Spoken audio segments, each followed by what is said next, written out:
Ikatan Dokter Anak Indonesia melaporkan peningkatan kasus gangguan ginjal akut misterius sejak Januari 2022 ini.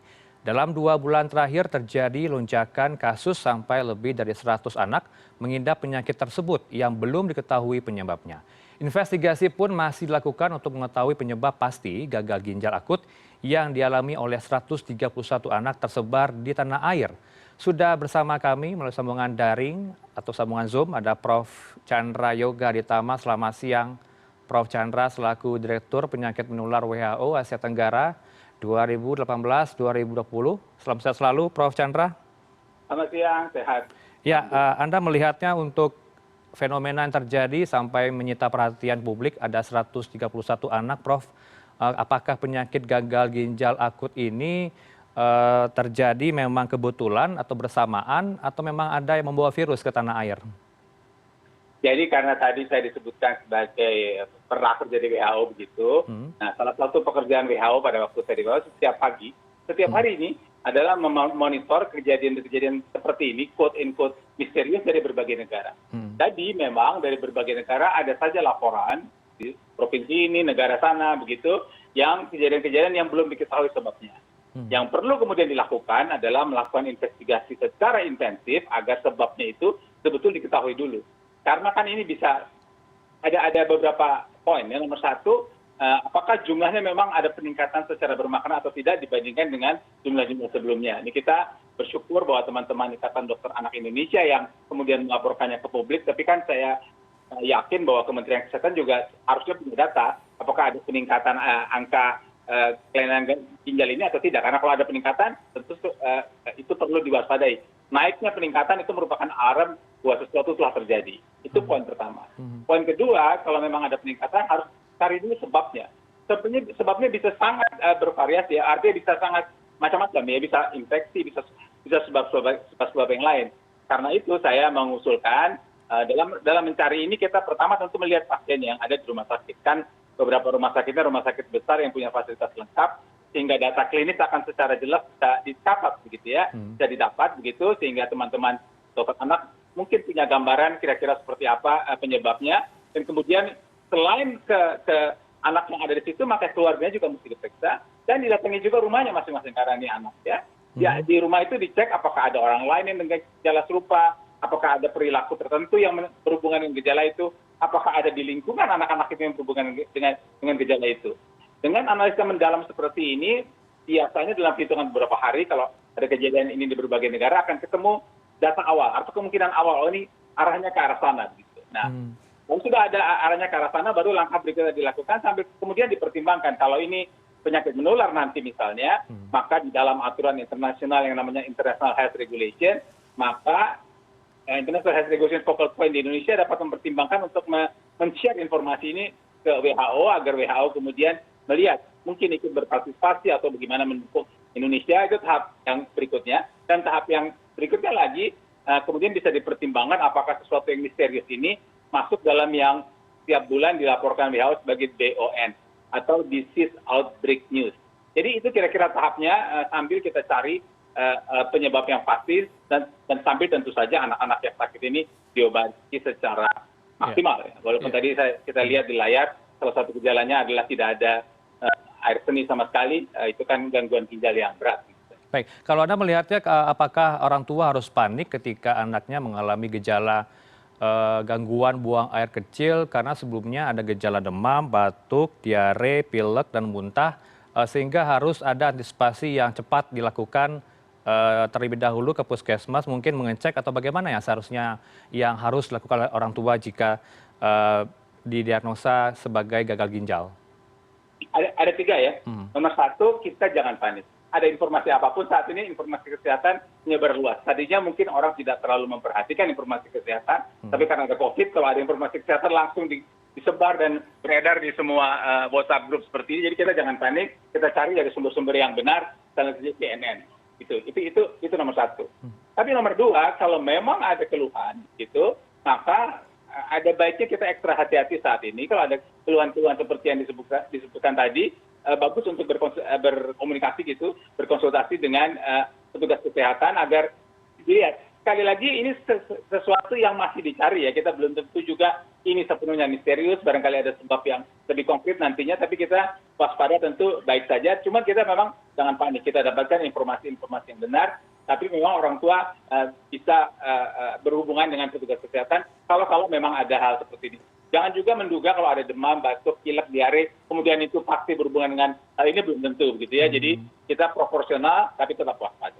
Baik, kalau Anda mencermati sejauh ini di beberapa rumah sakit di tanah air, apakah sudah ada sosialisasi mengenai penanganan kasus gagal ginjal ini? Karena kalau kita lihat ya catatannya sudah 14 provinsi yang terkena gagal ginjal di Indonesia, Prof. Ya, saya tidak tahu apa yang sudah dilakukan di rumah sakit secara spesifik, rumah sakit satu dengan rumah sakit lainnya, tapi saya percaya teman-teman saya yang bekerja rumah sakit itu kan mereka melakukan penanganan pada pasien di depan mata, tapi juga memberikan penyuluhan kesehatan. Di rumah sakit itu ada program yang namanya PKMRS, penyuluhan kesehatan masyarakat rumah sakit, di mana hal seperti ini dikomunikasikan kepada pasien atau keluarga pasien di rumah sakit. Tapi sekali lagi yang menarik adalah ini kan yang menyebut 14 provinsi macam-macam ini kan Ikatan Dokter Anak Indonesia ya. Jadi kita mengapresiasi alertness mereka, alertness teman-teman saya dokter spesialis anak, ada sesuatu yang berkembang mereka cepat alarmnya berbunyi, kemudian kewaspadanya muncul. Ini saya kira suatu bentuk yang bagus untuk segera mendeteksi situasi apa yang terjadi. Dan saya kira teman-teman dari Kementerian Kesehatan atau Dinas Kesehatan juga berjalan bersama-sama Dokter Anak Indonesia sehingga 14 provinsi itu kemudian bisa menjelaskan apa yang sebenarnya terjadi. Dan selain di 14 provinsi itu, maksud saya selain di rumah sakit yang di 14 provinsi itu, kan kita rumah sakit ada ribuan, 2.000-an di Indonesia ini. Tentu Kementerian Kesehatan juga perlu mencari data di rumah sakit lain. Apakah kasus ini hanya terjadi di 14 itu atau juga ada di fasilitas kesehatan lain. Jadi data komprehensif akan sangat diperlukan. Nantinya tahap berikutnya tentu akan lebih mendalam, laboratorium dan sebagainya, analisa lingkungan dan sebagainya. Baik, kalau Anda melihatnya juga dari gagal ginjal akut misterius ini menyerang anak-anak, apakah juga ada efek dari COVID-19 ya, Prof? Apakah harusnya pembiayaan ditanggung juga oleh pemerintah nantinya jika memang ini merupakan efek dari COVID-19? Sekali lagi seperti sudah dituliskan di berita, kita mesti cari dulu sebabnya apa ya. Ada yang mengatakan COVID-19, ada yang menghubungkan dengan cerita di Gambia, begitu. Jadi ada agak terlalu banyak kemungkinan saat ini. Jadi kita belum jangan jump to conclusion penyebabnya apa. Biasanya sih dalam hitungan hari kata-kata misterius ini bisa dihilangkan. Artinya paling tidak sudah ada penjelasan awal yang menjelaskan sebabnya apa. Sejauh ini kan COVID-19 ini kan sudah ada di dunia hampir 3 tahun dan sejauh ini sepanjang yang saya tahu belum ada hubungan antara COVID-19 dengan kasus ginjal akut pada anak di berbagai tempat lain. Tapi ya kita mesti nilai apa yang terjadi pada kasus di Indonesia ini. Dan saya kira langkah cepat perlu dilakukan dan sebelum saya lupa nanti pada ujungnya kalau situasi ini sudah tertangani dengan baik tentu teman-teman saya dokter anak juga akan membuat laporan ilmiah sehingga dipublikasi di jurnal ilmiah internasional sehingga dunia bisa belajar juga dari pengalaman Indonesia. Itu yang selalu dilakukan di berbagai negara kalau ada kasus-kasus misterius seperti ini. Ya, kalau Anda katakan Anda juga menghubungi rekan Anda yang bekerja sebagai dokter anak untuk menyimpulkan dari analisa dugaan gagal ginjal akut misterius ini. Tapi apa yang disampaikan ke Anda dari temuan mereka sejauh ini, Prof? Ya, kita dokter ini kan berteman satu dengan lainnya ya. Jadi tentu saja saya punya teman berbagai jenis spesialisasi. Jadi kemarin saya hubungi beberapa dokter anak yang senior dan mereka juga mengatakan oke, terima kasih kita akan dalami lebih dalam apa sebenarnya yang terjadi. Mereka akan lihat dari sudut kan dokter anak ini juga ada subspesialisasi macam-macam.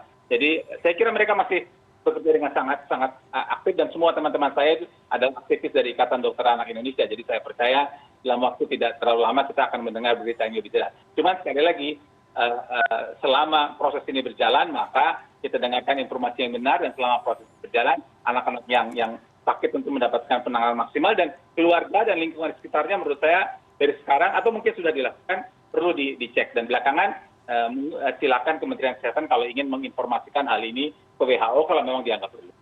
Baik, kalau saya kutip dari Dinkes yang menyatakan bahwa sejauh ini masih belum ditemukan, Prof, bakteri atau virus spesifik yang menyebabkan terjadinya gangguan ginjal akut misterius ini. Tapi kalau Anda bisa kasih gambaran ke publik apa yang harus dilakukan agar penyebaran ini tidak semakin masif di beberapa wilayah yang ada di Indonesia, Prof?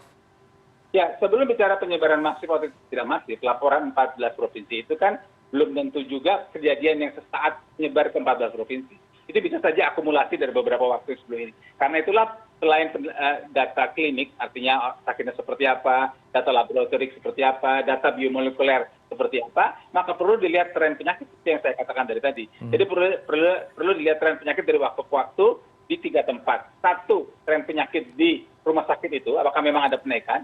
Kedua, tren penyakit di provinsi itu, di daerah itu. Dan yang ketiga juga sangat penting adalah tren penyakit di lingkungan dia. Makanya saya sangat menganjurkan tim langsung turun ke lapangan ke rumah berapa anak itu untuk lihat bagaimana situasi di rumahnya masing-masing. Supaya kita dapat gambaran komprehensif. Jadi jangan hanya yang di rumah sakit, tapi juga turun ke lapangan untuk segera bisa menjawab judul misterius ini, mudah-mudahan bisa terjawab dalam waktu tidak terlalu lama. Soal jenis pemeriksaan apa yang dilakukan itu akan tergantung dari penyakitnya. Saya yakin teman-teman dokter anak sudah sangat menguasai, dan kalau ini ada di beberapa provinsi yang barangkali memerlukan pemeriksaan laboratorium yang lebih mendalam, maka bisa dikomunikasikan dengan pusat-pusat laboratorium yang lengkap, dan kita punya pusat laboratorium yang sangat lengkap saat ini karena beruntung, bukan beruntung, karena ada COVID, maka kelengkapan juga sangat memadai. Sampel bisa dikirimkan ke pusat-pusat laboratorium yang lebih lengkap kalau diperlukan. Ya, artinya bisa disimpulkan ya dok, terakhir ya, bagi orang tua tidak perlu panik, deteksi dini perlu dilakukan, dan juga tentunya prokes diperketat ya, layaknya COVID-19. Begitu ya Prof. Chandra? Ya, soal tidak perlu panik itu benar, soal kita alert, kita waspada kalau ada keluhan, baiknya berkonsultasi petugas kesehatan itu benar. Kalau soal prokes COVID-19, tentu kita memang saat ini masih pandemi, walaupun kasus sudah melandai, kita tetap harus jaga. Mudah-mudahan betul-betul pandemi ini bisa segera membaik dalam waktu tidak terlalu lama lagi. Baik, terima kasih atas analisa Anda dan masukan Anda bagi publik. Tentunya ini menjadi perhatian di tanah air karena sudah ada 131 anak yang diduga gagal ginjal akut misterius. Terima kasih Prof. Chandra Yoga Aditama, Direktur Penyakit Menular WHO Asia Tenggara 2018-2020. Selamat siang, Assalamualaikum. Waalaikumsalam, terima kasih.